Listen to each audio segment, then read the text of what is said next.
children assembled first. Clean forgot what day it was.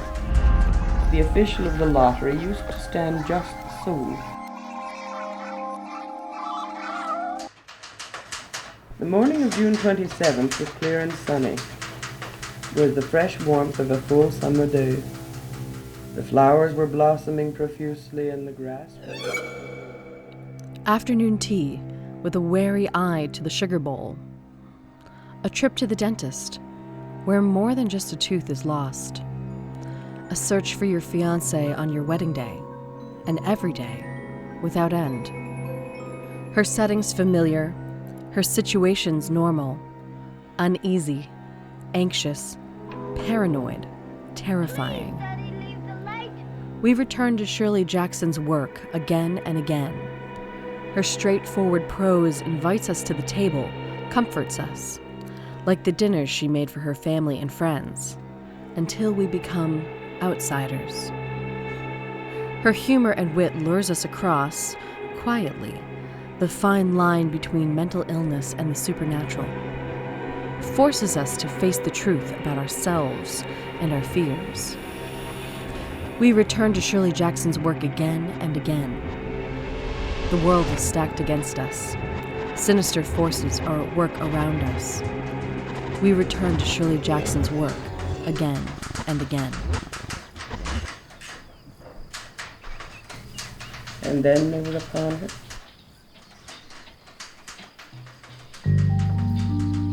Welcome to the Shirley Jackson Awards ceremony. The Shirley Jackson Awards were established in 2007 with the permission of the Jackson estate to recognize the legacy of the author of such classic works as The Haunting of Hill House, We Have Always Lived in the Castle, and one of the most famous short stories in the English language, The Lottery. In keeping with this legacy, the awards honor outstanding achievement in the literature of horror, psychological suspense, and the dark fantastic. Each year, a jury of professional writers, editors, critics, and academics selects both nominees and winners for the best work published in the preceding calendar year in 6 categories: novel, novella, novelette, short story, single author collection, and anthology.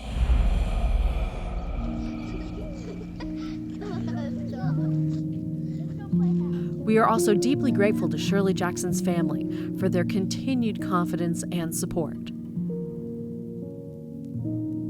The work of Shirley Jackson continues to be a major influence on writers of every kind of fiction, from the most traditional genre offering to the most innovative literature works.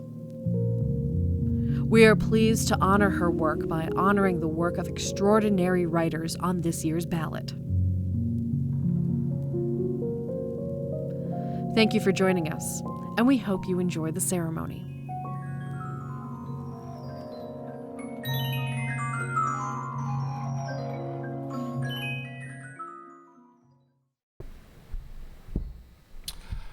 Welcome once again to everybody here in the room at the Readercon Conference on Imaginative Literature, and also to everybody watching us online. I'm sorry for the delay.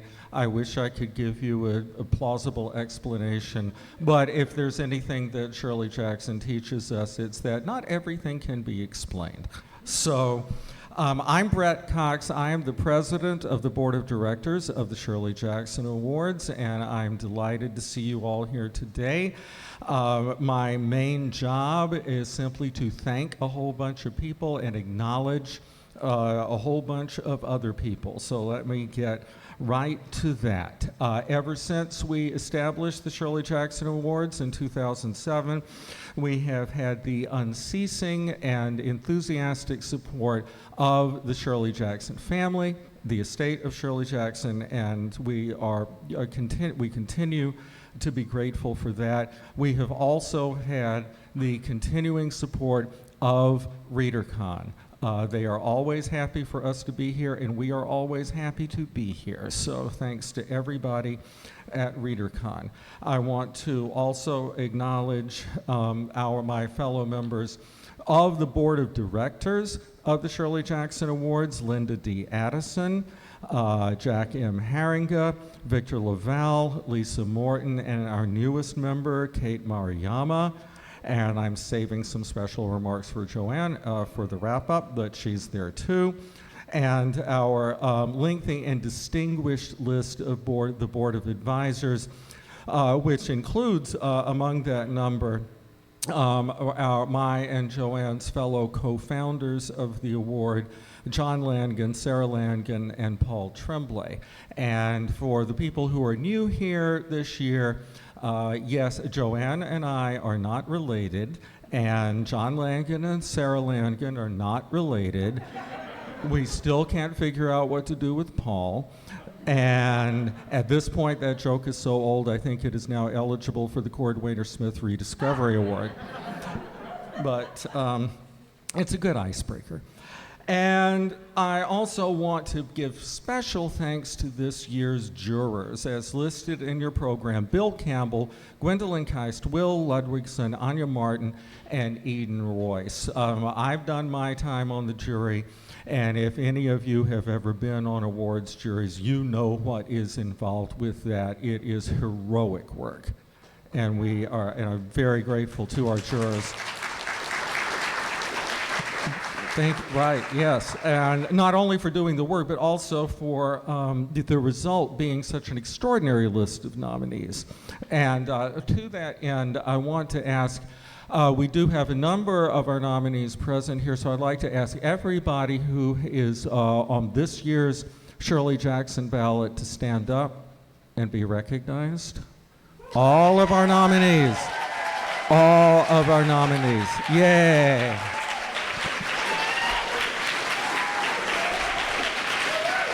And if you would remain standing for a second, I'd like to ask everybody else in the room who has been a nominee or winner to stand up and be recognized. Past and present. Yes. Yay. Okay. That is the past, that is the present, and trust me, that is the future. You're making us all look very good. And I do want to take a moment to acknowledge the fact that this past year has been very hard on the communities of science fiction and fantasy and horror writers. We've had a number of people who have passed away. And I want to acknowledge how this has impacted the awards, in particular with two of our past winners. We lost James A. Moore, who was the co-editor with Christopher Golden of the anthology The Twisted Book of Shadows, that won the Shirley Jackson Award for Best Edited Anthology for 2019. And we lost Michael Bishop, whose story The Pile won the 2008 Shirley Jackson Award for Best Short Story. These were not only fine writers and editors, they were fine men, they were beloved in the community, and I do have to note personally my deep sense of loss of Michael Bishop, who was a friend and mentor for decades. So we do want to acknowledge that. And now, though, remember what I said, past, present, and future, so let's get on with the ceremony. I am delighted to introduce our hosts for this evening, the Readercon guests of honor who will be coming up here to say a few words about Shirley Jackson. So I am really happy to welcome Amal El-Mohtar and Rebecca Roanhorse.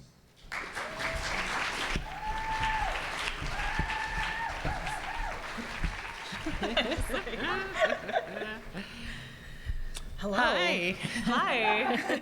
I'm Rebecca Roanhorse. I'm Amal El-Mohtar. And Amal, tell me about the first time you encountered Shirley Jackson.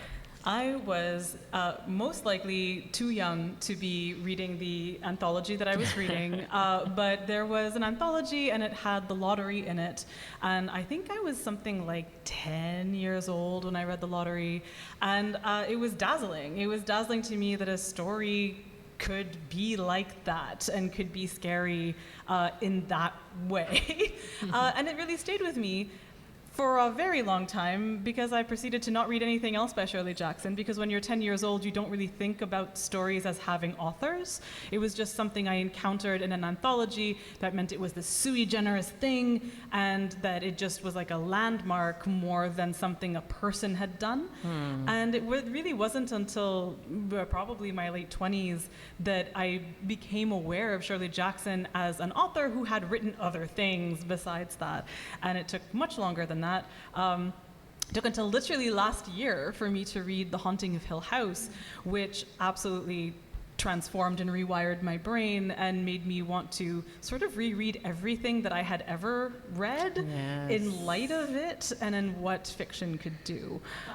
So yeah, from literally from zero to everything, Shirley Jackson in a short span of time. All of a sudden. Yeah. You know, How about I you? also encountered Shirley Jackson as a child, probably too young to be reading her, but my mother was an English teacher, and Shirley Jackson was one of her favorite writers. And so she introduced me to the lottery quite early, and I don't think she thought twice about it. But I will tell you, growing up in small town Texas, the lottery changed my life. I felt that Jackson had uncovered some deep truth about small towns that only I, as an insightful teenager, had seen before.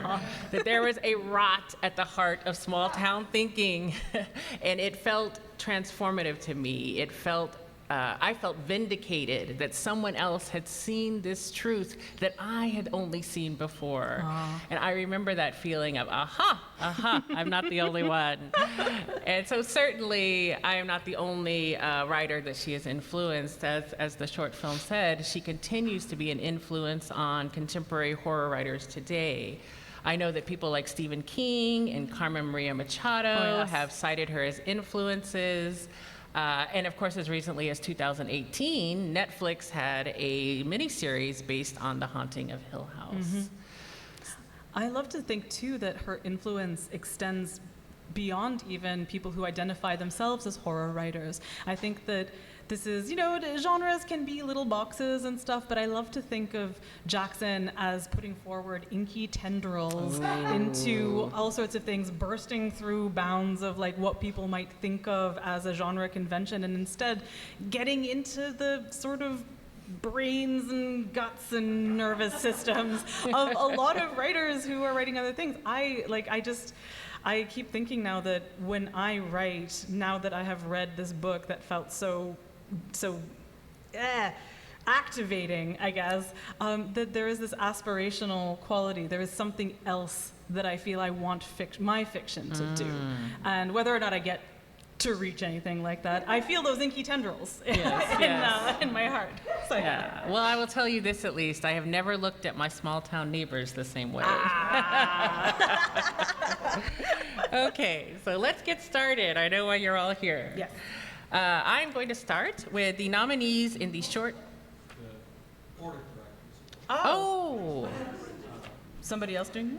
Again, I'm sorry. I have to come back. Come on up. Okay. Ben. Yeah, my segue. It's all right. Okay. As the product of a small town, oh, do I hear you? And I'm now maybe going to talk to the board of directors about establishing a new special award and calling it the Leaky Tendrils Award. And if we don't do it, maybe somebody else can. We are giving a special award this year, separate from the regular categories, the Shirley Jackson Awards, as part of our promoting the legacy of Shirley Jackson. We have presented special awards in the past to Joyce Carol Oates for her Library of America edition of Shirley Jackson, to Ruth Franklin for her biography of Shirley Jackson, and most recently to Ellen Datlow for her anthology of stories in honor of Shirley Jackson. And this year, we are giving a special award to Elizabeth Hand in recognition of her novel, A Haunting on the Hill, published by Mulholland Books in 2023. And for those of you who may not be familiar with it, this is a novel that was authorized by the Jackson estate, which returns the readers to the world created by Shirley Jackson in The Haunting of Hill House. And I'm here to tell you that I have, in conversation with two of Jackson's children, heard firsthand how impressed they were with the book, and so were we all. And to say that Liz Hand is no stranger to the Shirley Jackson Awards doesn't even begin to cover it. In fact, she won the very first award we ever gave for Best Novel back in 2007, and had won the award 2 more times for Best Novella, and has been a nominee multiple times. So we're delighted to present this award to Elizabeth Hand, who unfortunately cannot be with us tonight, but she did send some remarks in acceptance of the award, which I will read now. I am so sorry to miss Readercon, one of the few times over the decades, and I'm even more sorry that I'm not there now to accept this honor in person. Like so many of us, Shirley Jackson has been a huge presence in my life as both a reader and writer ever since I first read her classic story, Charles, as a young girl. To have had the opportunity to live and write in her world, even especially a world as profoundly unsettling as that of Hill House, has been a joy that I could never have dreamed of as that girl and later woman who read and continues to reread Jackson's novels and stories, always drawing new inspiration from them. I am deeply honored and touched to receive this special award, and I want to thank Shirley Jackson's family, everyone involved with the Shirley Jackson Award, and also all of you Readercon friends and family who share a deep love for the transformative power of dark fiction in all its forms. Thank you, and see you next year. So please join me in honoring Elizabeth Hand's Special Award for A Haunting on the Hill.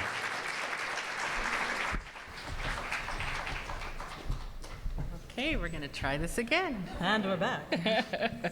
All right, I'm going to give out the first award. The nominees in the short fiction category for the 2023 Shirley Jackson Awards are The Dizzy Room by Christina Ted.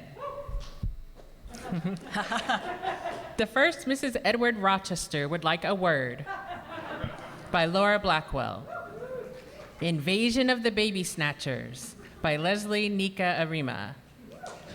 Catsy Girls by Shasha Duque. Something is Rotten by Joe Kaplan.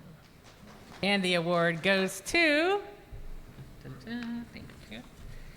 Oh, I guess I could have opened this for you. That's okay. We haven't figured out our system yet. No, we're just swinging it. The First Mrs. Edward Rochester Would Like a Word by Laura Blackwell.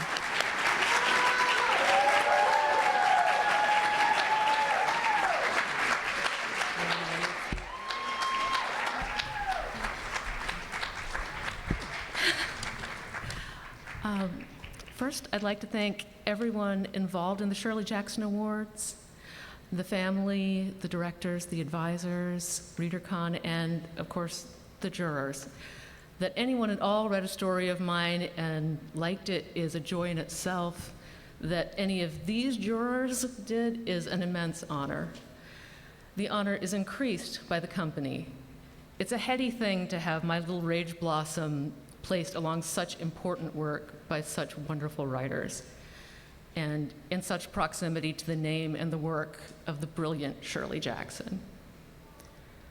Perhaps I should apologize to another literary giant, Charlotte Bronte.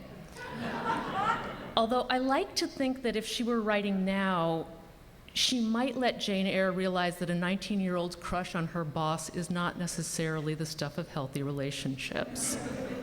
Sorry and thank you, Miss. Thanks to everyone who helped in the making of this story, all the friends who read it. A special thank you to Jolie Tumajan for editing the scalpel-sharp, aseptic, and faintly sadistic anthology of hysteria fiction. And to Cosmic Horror Monthly for having the guts to publish it and to donate the proceeds to the Chicago Abortion Fund.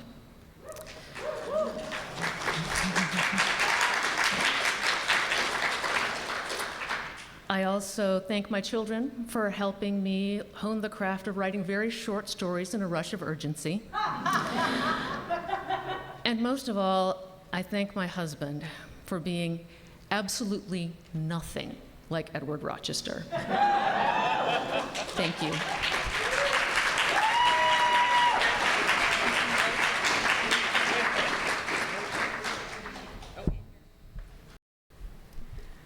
The nominees in the single author collection category for the 2023 Shirley Jackson Awards are Drinking from Graveyard Wells, stories by Yvette, Lisa, and Louvu. Her Body Among Animals by Paola Ferrante. Jackal, Jackal, Tales of the Dark and Fantastic by Toby Ogundiran. They Will Dream in the Garden by Gabriela Damian Miravete, translated by Adrian Demopoulos. White Trash and Recycled Nightmares by Rebecca Rowland.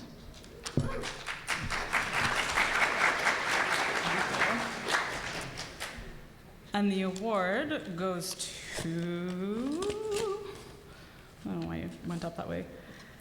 They Will Dream in the Garden by Gabriela Damian Miravete, translated by Adrian Demopoulos. Hola, Readercon. It's been such a joy and a great honor to be nominated alongside great and brilliant authors.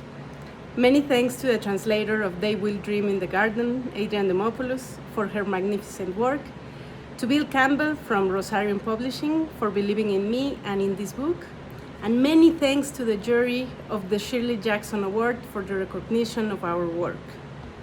I hope reading They Will Dream in the Garden invites you to discover more nightmares and dreams, more realities and fantasies, and especially more futures envisioned by Mexican and Latin American women. Because the world needs our strength, our courage, and our capacity to believe that in spite of all the pain and violence we still endure, life, solidarity, and tenderness are worth fighting for. Thank you so much. The nominees in the Edited Anthology category for the 2023 Shirley Jackson Awards are Aseptic and Faintly Sadistic, edited by Jolie Tumajan. Mooncalves, edited by John W.M. Thompson. Never Whistle at Night, an Indigenous dark fiction anthology, edited by Shane Hawk and Theodore C. Van Alst, Jr. Out There Screaming, an anthology of new black horror, edited by Jordan Peele and John Joseph Adams. Shakespeare Unleashed, edited by James Aquilone. And the award goes to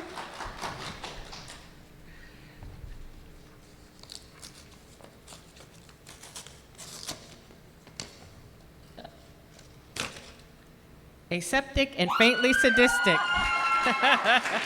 edited by Jolie Tumajan.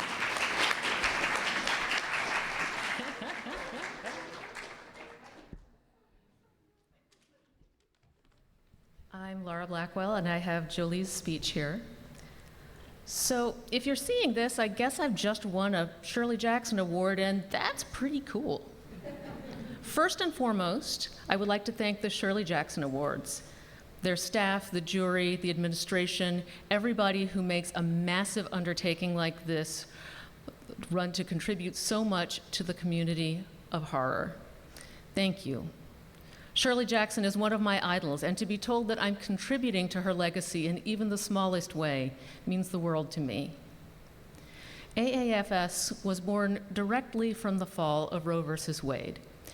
AAFS is my baby, but Charles Tyra and Carson Winter of CHM were the ones who could not sit still in the face of injustice. They handled anything I needed. They cut checks and wrote contracts and promoted and formatted and did all of the invisible, thankless work.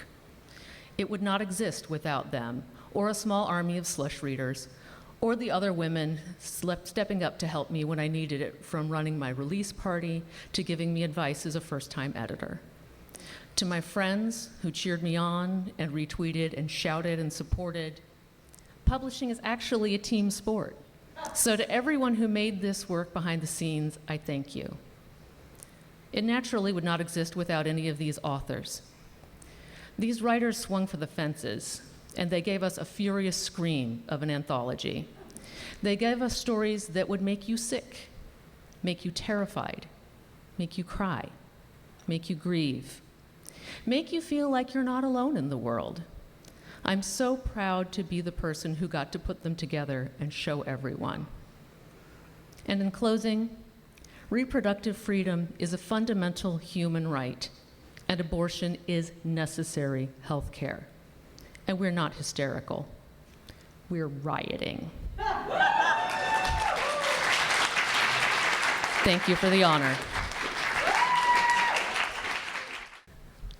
The nominees for the Novella category for the 2023 Shirley Jackson Awards are Broken Paradise by Eugene Bacon, Getting By in Tligolian by Ropucha Greenberg. Oh, sorry, I pronounced that wrong. Let me get that again. Tligolian. Getting By in Tligolian by Ropucha Greenberg. Green Fuse Burning by Tiffany Morris, The Salt Grows Heavy by Cassandra Call, Sleep Alone by J.A.W. McCarthy, and To the Woman in the Pink Hat by LaToya Jordan.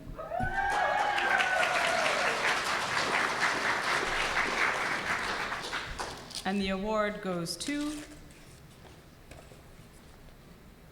I'm so sorry, To the Woman in the Pink Hat by LaToya Jordan.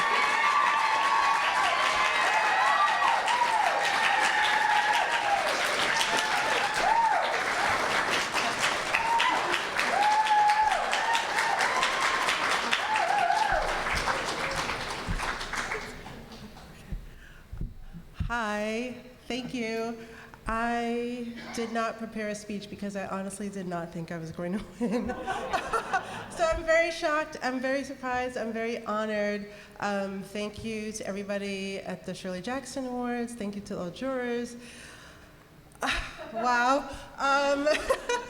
This was my debut novella, and it's like a really important story to me. It's a story about Black women in the future being the victims of medical racism. And I just want to thank, I have my writing groups, I have two, my Ditmas Park writing group, my cut and paste residency motherhood writing group, my husband for paying for me to go to hotels on the weekends so I could revise, my children for inspiring my stories. I read a lot about motherhood. There are probably, Aqueduct Press for publishing my novella. Thank you to Timmy and Kath and everybody who read, and yeah, thank you.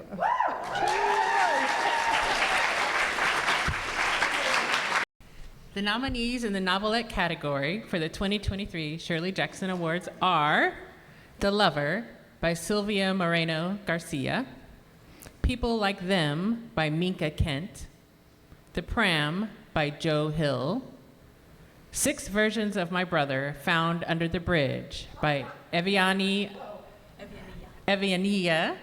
Triantafilu, The Swan by Lindsay Pitts, Vampire Fiction by Michael Wehunt, What's He Building in There by Kat Powell.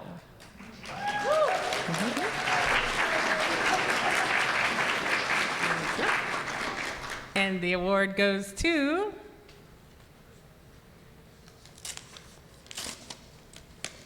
this is definitely not my day job. 6 Versions of My Brother Found Under the Bridge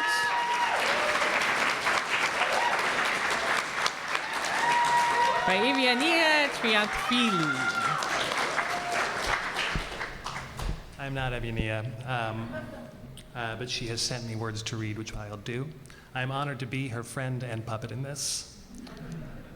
I am deeply grateful for this honor.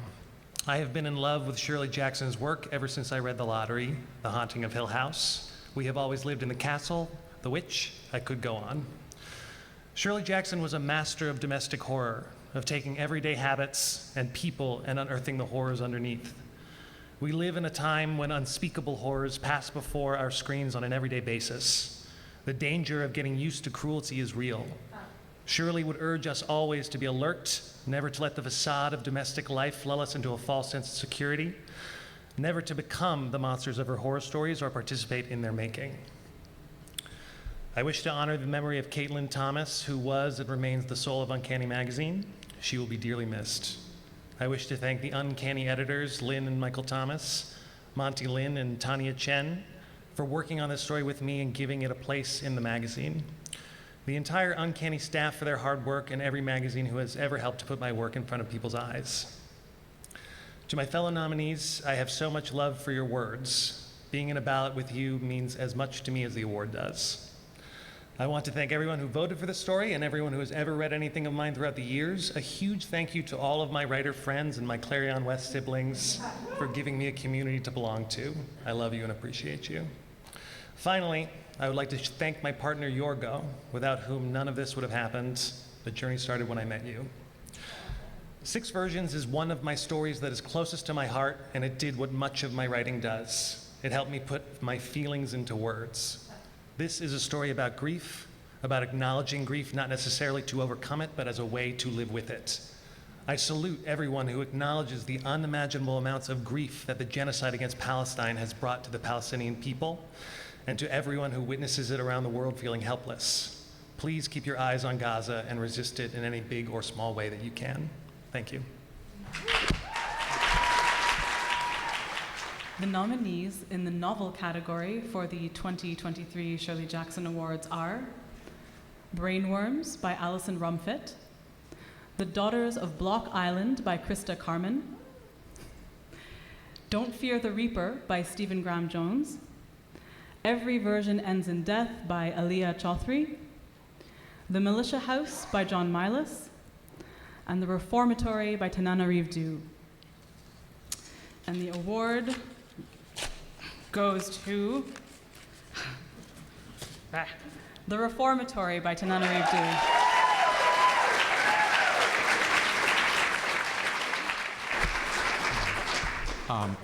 Tananarive could not join us tonight because of a prior commitment, but she sent us these remarks, which I will now read. Thanks so much to the jury for selecting The Reformatory for this great honor. The reaction to this novel continues to surprise and dazzle me. Like so many others, in high school, the power of Shirley Jackson's The Lottery helped me see the true power of the treachery of the mundane, accepted rituals and practices that strip of us our basic humanity, which I also wanted to convey in this book. The Reformatory took me 7 years to write, longer than any of my other novels, or several of them combined, but it was a story I had to tell. In 2013, I received a call from the Florida State Attorney's Office and learned that my great-uncle Robert Stevens died in 1937 at the horrific Dozier School for Boys in Florida. After attending a meeting there with my father, freedom lawyer John Dorsey Dew Jr., I knew I had to write about him, but I also knew my story would need a different ending, and ghosts. Only through a ghost story, I believe, could I create a novel with enough hope to help blunt the horror of history. If I ever wasn't sure what to write next, I only had to remember my late mother, Patricia Gloria Stevens Dew, and ask myself, what would Mom have done? Thank you to my husband, Stephen Barnes, to my editor, Joe Monti, and the incredible team at Saga Press. And thanks to my agent, Donald Maas. And thank you for so much for embracing this difficult story and for helping me make sure that the name Robert Stevens will not be forgotten.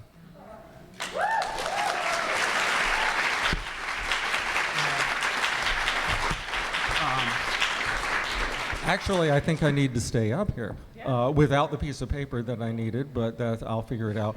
I want to once again thank everybody connected with the awards. This concludes the Shirley Jackson Awards ceremony. I do want to thank our intrepid team of tech folk who made this possible.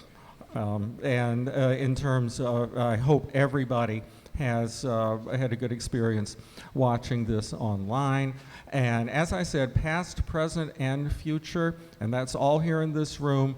And the last thing I need to ask is, and please, all nominees, winners, and acceptors, please come up to the front of the room for photos. And for at least a couple of the nominees, you still got rocks coming.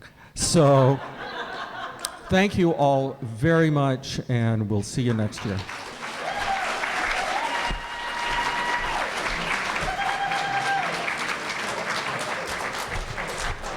All right. One more thing. I forgot. These awards would not happen without Joanne Cox, and the pride I take in what she has steered us through year after year is exceeded only by my great pleasure at her extreme discomfort at my saying anything about her. So thank you, Joanne.